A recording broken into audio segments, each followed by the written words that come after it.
22 अप्रैल को जम्मू एंड कश्मीर के पहलगांव में जो आतंकवादी घटना हुई जिसमें 26 पर्यटक मारे गए, उस घटना के बाद जो आतंकवाद के खिलाफ इस देश में निर्णायक ऑपरेशन सिंदूर चलाएगा, उस पर आज चर्चा हो रही है। हमने अभी मुख्य विपक्षी दल के श्री गौरव गोगोई जी का भाषण सुना। हमको लगा कि बहुत विस्तार से वो कुछ अध्ययन किए होंगे, कुछ बोलेंगे। एक शब्द काम का बात नहीं बोले, एक शब्द काम का बात नहीं, एक भी शब्द उन्होंने इस देश के सेना की वीरता पर, पराक्रम पर, उनके अदम्य साहस पर एक बार भी उन्होंने नहीं। आप बात करते हैं देशभक्ति की, आप देशभक्ति की बात करते हैं। इस देश की सेना पर जो पूरे देश के लोगों को गर्व है, उसकी आप एक बार प्रशंसा नहीं कर रहे हैं। आप बता रहे हैं कि कितना जहाज गिरा, कितना मिसाइल आपका गिरा, इस पर चर्चा कर रहे हैं। इस देश के सैनिकों का कोई महत्व नहीं है आपकी नजर में। और आप बात कर रहे थे इस देश में आतंकवादी घटना की। आतंकवादी घटना आज का है। आपके यूपीए के शासनकाल में 2004 से 14 तक इस देश में आतंकवाद पनपा है, उसको जगह मिली है और उसको पनाह मिला है। कितनी घटनाएं हुई, कितनी घटनाएं हुई देश में आतंकवाद की। पूरा सुनाओ, कहां हुआ, कितने नागरिक मारे गए, कितनी महिलाएं विधवा हुई, कितने बच्चे मारे गए। कभी आपने सोचा, कभी आपने देखा? मैं भी उस समय सदन का सदस्य था जब यूपीए की सरकार बैठती थी सत्ता पक्ष में। मैं उस समय सदन का सदस्य था और मैंने देखा है, चर्चा हुई है। आप क्या करते थे? आप क्या करते थे 2004 से 14 तक में यूपीए के शासन काल में जो आतंकवादी घटनाएं हुई, उस समय 615 लोग मारे गए, 615 लोग इस देश के मारे गए। और आप बात करते हैं आतंकवाद की। आतंकवाद तो आपके शासनकाल में पनपा है। 2006 लोग घायल हुए, 615 मारे गए और 2006 लोग घायल हुए। आप बात कर रहे हैं आतंकवाद की। 11/7/2006 को मुंबई ट्रेन हादसा हुआ। मुंबई के ट्रेन हादसा में कितने लोग मारे गए? 209 लोग मारे गए, 800 लोग घायल हुए। क्या किया आपने, क्या कार्रवाई की यूपीए के शासनकाल में? कुछ नहीं हुआ। 26/11/2008 को पूरा मुंबई महानगर में आतंकवादियों का कब्जा था। आतंकवादियों का कब्जा था। कैसे आए थे आतंकवादी? आज तो आप सवाल पूछ रहे थे कि पहलगांव में आतंकवादी कैसे आए, मुंबई पूरे शहर में, महानगर में आतंकवादी कैसे घुसे थे, आपको बताना चाहिए। उस आतंकवादी घटना में महाराष्ट्र पुलिस के 2 अधिकारी मारे गए थे, 2 अधिकारी मारे गए। और उस पूरे महानगर के 26/11/2008 की घटना में 175 लोग मारे गए थे, 300 लोग घायल हुए थे। क्या किया आपने? क्या किया आपने? उसमें 29 विदेशी नागरिक भी थे, विदेशी नागरिक थे जो मारे गए थे। उसमें जो बॉम्बे पुलिस के 2 अधिकारी, संयुक्त पुलिस आयुक्त और ज्वाइंट पुलिस कमिश्नर मारे गए थे। क्या किया था? आप घड़ियाली आंसू बहा रहे थे। सदन में चर्चा किया आपने, और सदन में चर्चा करके घड़ियाली आंसू बहा के और उस समय के गृह मंत्री को विदा करके नए गृह मंत्री को बैठा दिया, मुख्यमंत्री को विदा कर दिए और आतंकवाद को पूरे देश में पनपने के लिए आपने जगह देने का काम किया। यही तो काम कर रहे थे आप। आतंकवादी की बात कर रहे हैं। आपको आतंकवाद के खिलाफ लड़ाई लड़ने का न साहस था यूपीए सरकार को और न उसमें दम था कि वो आतंकवाद के खिलाफ लड़ाई लड़ते, खाना पूरी करते थे, घड़ियाली आंसू बहाने का काम करते थे। हाँ,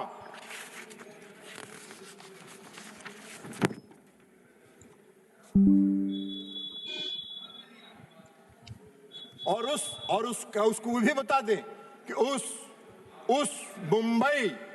मुंबई की घटना का जो मुख्य कर्णधार था, जो अमेरिका में छिपा हुआ था, आपको उसको लाने का साहस नहीं हुआ। प्रधानमंत्री नरेंद्र मोदी जी ने उसको इस देश में लाके उस पर मुकदमा चलाने का काम किया। आप बात कर रहे हैं? हाँ, जरूर है। आज जरूर है कि इस देश में भारत ने पहली बार आतंकवाद के खिलाफ लड़ने का जो संकल्प लिया और जो संकल्प दिखाया, वो 2016 में शुरू हुआ, जब इस देश के प्रधानमंत्री ने कहा कि हम अपने देश की धरती पर आतंकवाद को पनपने नहीं देंगे, निर्णायक लड़ाएंगे और आतंकवादियों को घुस के उसके घर में मारने का काम करेंगे।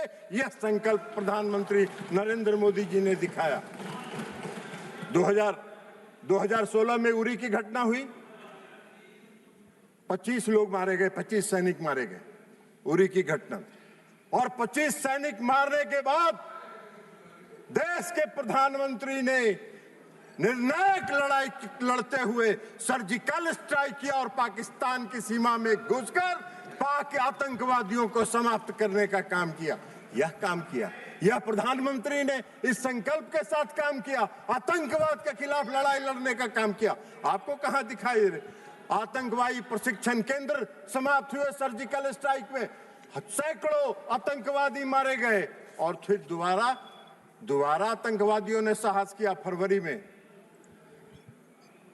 14 फरवरी 2019 को पुलवामा में आतंकवादी घटना हुई और पुलवामा में सीआरपीएफ के गाड़ी पर आत्मघाती हमला हुआ।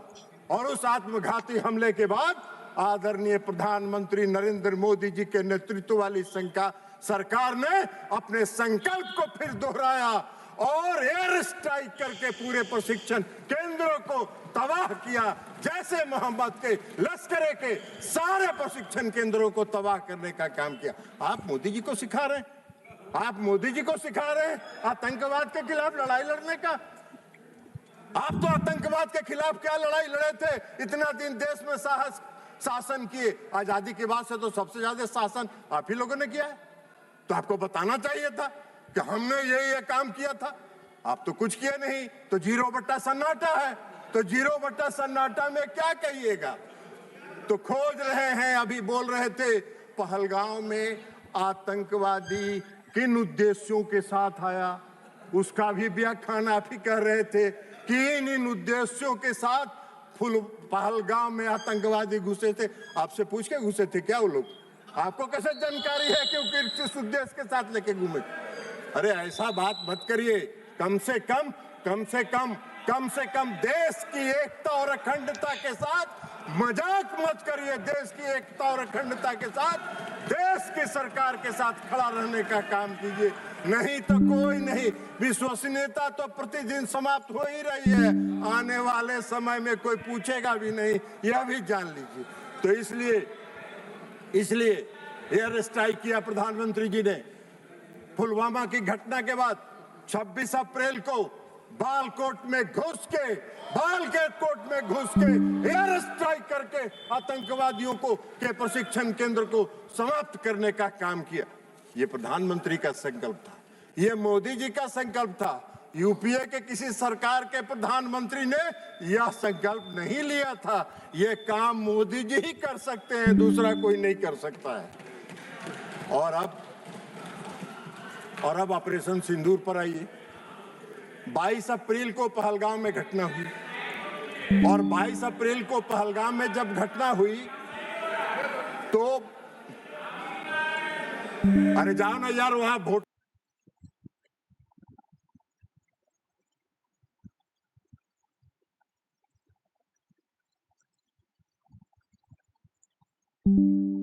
बड़ा जाली बन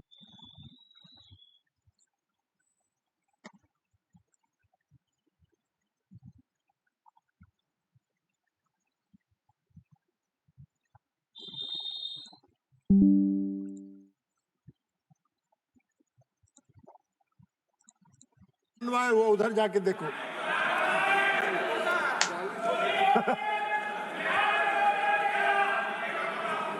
आप कृपया भाई सब आप कृपया बैठे बैठे मत बात करिए, उनको बोलने दीजिए। आप बैठिए। नहीं, आप बैठिए। आप बैठिएगा, प्लीज आप बैठिएगा।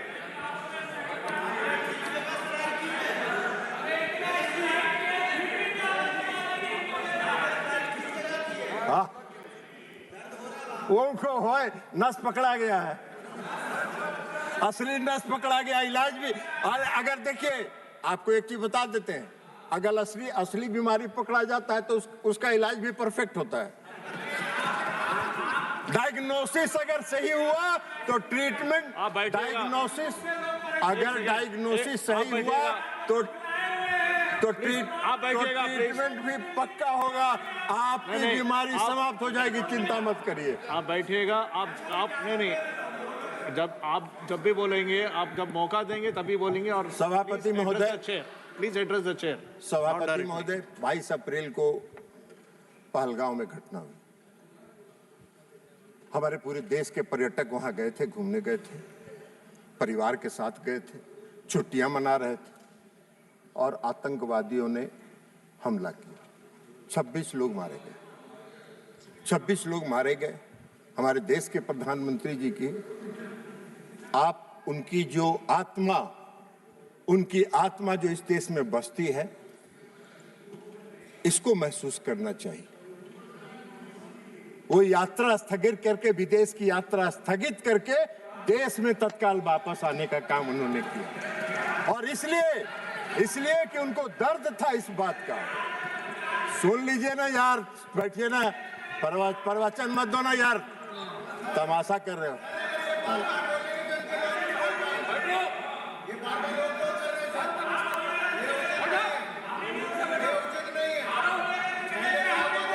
नहीं, आप बैठे बैठे मत बोलिएगा, आप टिप्पणी मत दीजिएगा, आप बैठिएगा।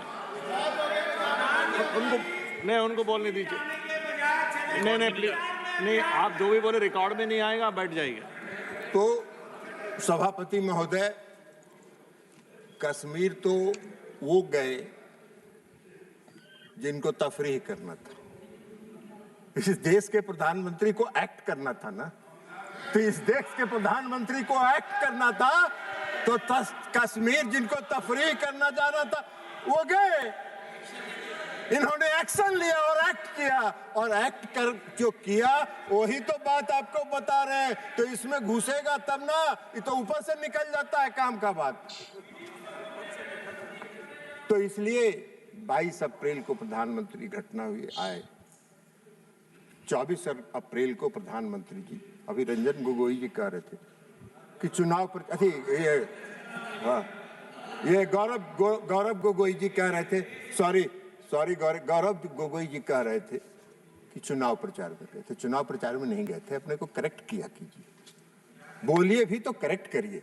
पंचायती राज दिवस था, और पंचायती राज दिवस में हर साल प्रधानमंत्री जी पंचायती राज दिवस में किसी न किसी राज्य में जाकर पंचायत प्रतिनिधियों को संबोधित करते हैं। और 24 अप्रैल को भी प्रधानमंत्री जी बिहार के मधुबनी में पंचायती राज दिवस के दिन गए।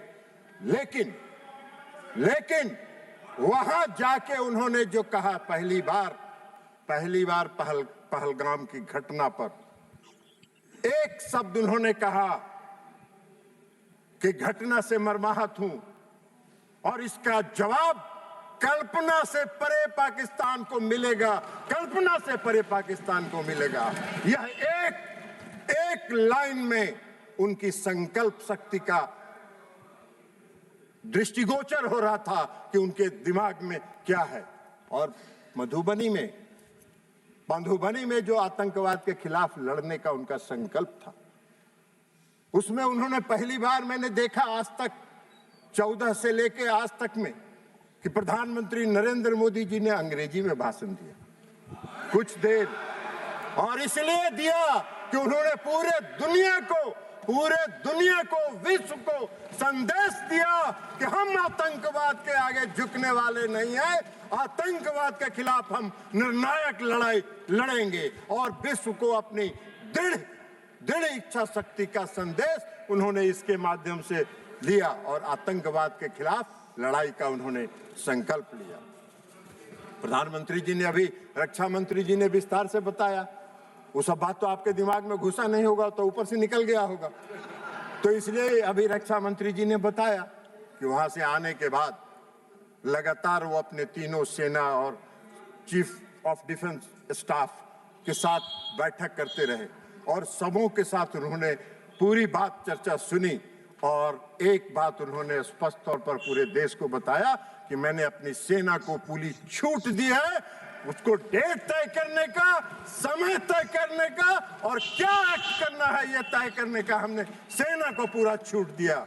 और 7 मई को, 6 और 7 मई की मध्यरात्रि में हमारे सैनिकों ने 9 आतंकवादी ठिकानों को ध्वस्त कर देने का काम किया और सैकड़ों आतंकवादी उसमें मारे गए, शहीद हुए। आप सबने देखा होगा टीवी पर, बहुत से लोग जो आका थे आतंकवादियों को रो रहे थे। मसूद अजहर साहब, हाफिज शहीद, ये रो रहे थे कि मेरा सारा परिवार मर गया, काश मैं भी मर जाता। सारे आतंकवादियों को ध्वस्त करके उन्होंने संदेश दिया कि अब इस देश में और पाकिस्तान की धरती पर आतंकवाद को हम बर्दाश्त नहीं करेंगे और यह संकल्प उन्होंने पूरा करने का काम किया। 100 से ज्यादा आतंकवादी मारे गए। पूरे पाकिस्तान के जो जितने थे, सेना प्रमुख से लेकर सब आतंकवादियों के जनाजा में गए। आपने पाकिस्तान का तो एक बार भी आलोचना नहीं की। पाकिस्तान को कंडेम तो आपने, गोगोई जी, एक बार भी आपने नहीं किया कि पाकिस्तान के जो सेना प्रमुख थे वो गए। तो इसलिए आप तो नहीं किए, आप नहीं करिएगा। वो मालूम है आप वोट के लिए राजनीति करते हैं और मोदी जी देश के लिए राजनीति करते हैं, अंतर यहाँ है। लेकिन जो 6 और 7 मई को जो घटना हुई ऑपरेशन सिंदूर का, पाकिस्तान हक्का बक्का रहा। पाकिस्तान को यह उम्मीद नहीं थी और सबसे बड़ी उपलब्धि थी कि जो 9 प्रशिक्षण शिविर ध्वस्त किए गए, एक भी नागरिक को खरोच तक नहीं आया। पाकिस्तान के किसी नागरिक को खरोच तक नहीं आया। हम लोगों ने देखा जो सैटेलाइट इमेज पर कि जो ध्वस्त प्रशिक्षण शिविर है उसके बाहर पाकिस्तान के लोग वीडियो बना रहे हैं, उसका पूरा वीडियो बना रहे थे और मजे ले रहे थे। ये मोदी जी का कमाल था। एक भी सेना के किसी भी पाकिस्तानी सेना के किसी भी जगह पर उन्होंने हमला नहीं किया, हमारे सैनिकों ने हमला नहीं किया। हमारा संकल्प था, मोदी जी का संकल्प था आतंकवाद के खिलाफ लड़ने का और आतंकवादी प्रशिक्षण शिविर को उन्होंने टारगेट बनाने का काम। उसके बाद जवाब में क्या हुआ? उसके जवाब में रिटेलिएशन में पाकिस्तान ने हमारे सैन्य ठिकानों पर, हमारे एयरबेस पर, हमारे नागरिक जगहों पर, नागरिक स्थलों पर, हमारे जम्मू एंड कश्मीर के यूनिवर्सिटीज पर हमला करने का प्रयास किया, गुरुद्वारे पर हमला करने का प्रयास किया, धार्मिक स्थलों पर हमला करने का प्रयास किया। हमारे देश में निर्मित रक्षा प्रणाली ने उनके जितने मिसाइल थे, हम सब लोगों ने, पूरे देश ने टीवी पर देखा। आप कितनों भाषण दे दीजिए, आपका कोई असर नहीं होने वाला है। पूरे देश ने देखा। सभापति महोदय, हम लोग दिवाली में बोतल में रॉकेट बम डालते हैं और रॉकेट बम में नीचे से आग लगाते थे और ऊपर जाके वो फटता था तो वो फुलझड़ी की तरह सब गिरता था। उसी तरह पाकिस्तान के जितने मिसाइल थे हवा में फुलझड़ी की तरह ध्वस्त हो गए। ये पूरे देश ने देखने का काम किया। आपको नहीं दिखता है, हम क्या करें? चश्मा लगा लीजिए, चश्मा बदल लीजिए, चश्मा लगा लीजिए, चश्मा बदल लीजिए। लेकिन आपको दिखा नहीं, पूरे देश ने देखा। पूरे देश में तब वाहवाही हो रही थी तो आपको नहीं दिखता है। फुलझड़ी की तरह उड़ गया, कहीं कुछ नहीं, कोई नुकसान नहीं हुआ। पूछ रहे थे गृह रक्षा मंत्री, अरे रक्षा मंत्री जी का पूरा भाषण आप अगर ध्यान से सुनते तो रक्षा मंत्री जी ने बताया कि हमारा कोई हानि नहीं हुआ, हमारा कोई जहाज नहीं गिरा। आप फिर पूछ रहे हैं कितना जहाज गिरा था, कितना जहाज गिरा था, कितना जहाज गिरा था। अरे भाई, तो इसलिए सारे उनके मिसाइल को ध्वस्त कर दिया, हवा में ध्वस्त कर देने का काम किया उन्होंने। और उसके बाद जब भारत ने जवाब देना शुरू किया तो पाकिस्तान की पूरी रडार सिस्टम और रक्षा प्रणाली पर हमला करके उसको लाहौर और गुजरांवाला में सारे सिस्टम को हमारे देश की सेनाओं ने ध्वस्त कर दिया। पाकिस्तान का पूरा रडार और रक्षा प्रणाली ध्वस्त हो गया। उनके कमांड और कंट्रोल को ध्वस्त कर देने का काम किया। और 11 एयरबेस को हमारे वायुसेना ने 11 एयरबेस को ध्वस्त कर देने का काम किया। यह हमारी उपलब्धि थी। आपको दिखा नहीं ऑपरेशन सिंदूर की उपलब्धि, आपको दिखेगा भी नहीं। लेकिन पाकिस्तान भी चालाकी कर रहा था। पाकिस्तान ने, आपने देखा होगा, पूरे देश ने देखा कि जब पूरा ऑपरेशन सिंदूर का चल रहा था तो पाकिस्तान अपने नागरिक विमान का भी परिचालन कर रहा था। और नागरिक विमान का परिचालन इसलिए कर रहा था कि अगर कहीं इंडिया ने एक भी नागरिक विमान को ध्वस्त किया तो उसमें विदेशी नागरिक भी होंगे, पैसेंजर।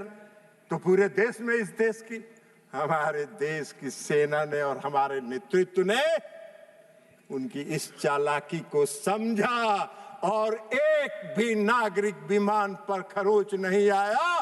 फिर भी हमने कमांड और कंट्रोल को समाप्त किया, उनके एयरबेस को समाप्त करने का काम हम लोगों ने किया। यह हमारी उपलब्धि थी ऑपरेशन सिंदूर की, यह हमारी उपलब्धि थी ऑपरेशन सिंदूर की। और आप बात कर रहे हैं क्यों रोक दिया, क्यों रोक दिया, क्यों रोक दिया। पहले ही बता दिया प्रधानमंत्री जी ने कि हमको युद्ध नहीं करना चाहते हैं, हम युद्ध नहीं करना चाहते।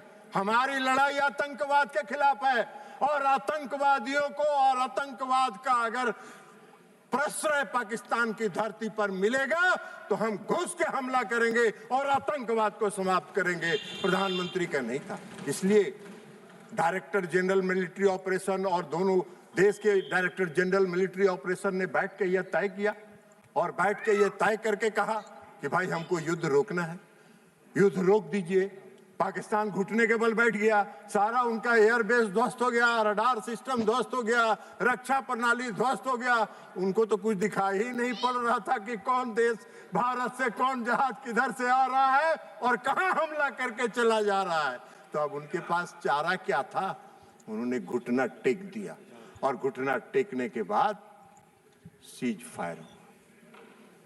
फायर होने के बाद इस देश के प्रधानमंत्री आदरणीय नरेंद्र मोदी जी ने राष्ट्र के नाम संबोधन में ये कहा कि हम आतंकवाद को कभी बर्दाश्त नहीं करेंगे। हमारा ऑपरेशन सिंदूर बंद नहीं हुआ है, स्थगित हुआ। फिर हमारे जब भी हमारे देश की तरफ आंख उठा के देखोगे, हम घुस के मारेंगे और आतंकवादियों को समाप्त करेंगे। आतंकवाद के खिलाफ हमारी लड़ाई है, हमारी कोई किसी देश के खिलाफ लड़ाई नहीं है। तो इसलिए ये सारा काम हुआ, लेकिन गोई जी को नहीं दिखा। अब ऑपरेशन सिंदूर की सफलता, प्रधानमंत्री के कुशल नेतृत्व की क्षमता, सैनिकों के पराक्रम, वीरता, अदम्य साहस, आत्मनिर्भर भारत के तहत निर्मित रक्षा प्रणाली का परिणाम पूरे दुनिया ने देखा, पूरे दुनिया ने देखा। और सिर्फ देखा ही नहीं, उसको सराहा भी। और पूरे दुनिया ने हमारे ऑपरेशन सिंदूर को सराहा और समर्थन करने का काम किया। विश्व ऑपरेशन सिंदूर ने पूरे विश्व के सामने एक संदेश दिया, पूरे विश्व के सामने एक संदेश दिया ऑपरेशन सिंदूर ने कि भारत एक सशक्त देश है जो अपनी रक्षा करने में सक्षम है और अपनी देश की रक्षा करने के लिए वो पूरी तरह स्वतंत्र है। पूरे दुनिया ने भारत की ताकत को ऑपरेशन सिंदूर में देखा। आपने नहीं देखा, आप नहीं देखना चाहते हैं तो मत देखिए। पूरे देश ने देखा है, पूरे दुनिया ने देखा है, पूरे दुनिया ने उसको सराहने का काम किया है। तो इसलिए अब आप बार बार कहते हैं कि भाई अमेरिका के राष्ट्रपति की बात, तो ये माननीय विदेश मंत्री जी यहाँ बैठे हुए हैं, इन्होंने प्रेस कॉन्फ्रेंस करके बता दिया, प्रेस कॉन्फ्रेंस करके बता दिया, प्रेस कॉन्फ्रेंस करके कह दिया कि कोई नहीं हुआ। पूरे देश ने देखा कि ब्रिक्स सम्मेलन में जो आदरणीय प्रधानमंत्री जी कनाडा गए थे, उन्होंने अमेरिकी राष्ट्रपति से जब बात की, उसको उन्होंने क्लेरिफाई कर दिया, यह भी पूरे देश में छपा। उसके बाद भी आपको नहीं है, तो आपका तो दूसरा है। पूरे देश ने जो देखा, लेकिन आप दुर्भाग्य है इस देश का, इस देश की विपक्षी पार्टियों को प्रधानमंत्री और ऑपरेशन सिंदूर की सफलता दिखाई नहीं पड़ती है, जिसको पूरे दुनिया ने देखा और विश्व में देखने का काम किया। आप बार बार कहते हैं प्रधानमंत्री जी बोलते नहीं हैं, प्रधानमंत्री जी बोलते नहीं हैं, प्रधानमंत्री जी को बोलना चाहिए। अरे प्रधानमंत्री जी बोलते नहीं हैं, प्रधानमंत्री जी बोलते नहीं हैं, प्रधानमंत्री जी एक्ट करते हैं और एक्ट करके अपनी ताकत दिखाते हैं। और ये एक्ट करके उन्होंने, चाहे वो सर्जिकल स्ट्राइक हो, एयर स्ट्राइक हो और ऑपरेशन सिंदूर हो, एक्ट करके उन्होंने पूरी दुनिया को दिखाया कि हम एक्ट करते हैं, बोलते नहीं हैं।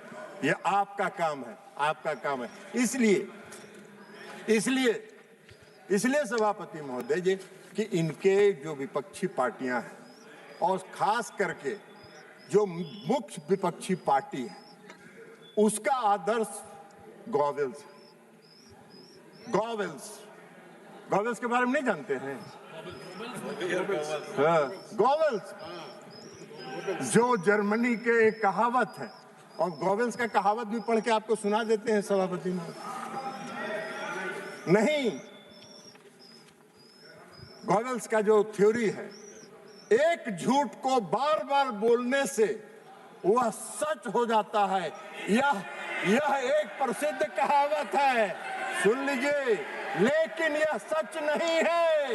यह विचार जिसे गोवल की राजनीति या बड़ा झूठ कहा जाता है ना, कि प्रचार मंत्री जो उस पर विश्वास करें, यह ध्यान रखना महत्वपूर्ण है, यह ध्यान रखना महत्वपूर्ण है कि यह एक दुष्प्रचार रणनीति है, न कि सच्चाई। झूठ चाहे कितनी बार दोहरा जाए, सच नहीं बन जाता। आप बार बार दोहराते हैं। अमेरिका के राष्ट्रपति के दबाव में इन्होंने बंद किया, अमेरिका के राष्ट्रपति के दबाव में बंद किया। क्यों बंद किया? ये बार बार झूठ आपके बोलने से सच नहीं होगा। सच यही है कि भारत किसी के दबाव में नहीं आता है, भारत अपना निर्णय स्वयं करता है और भारत उसमें सक्षम है अपना निर्णय स्वयं करने में। तो इसलिए सभापति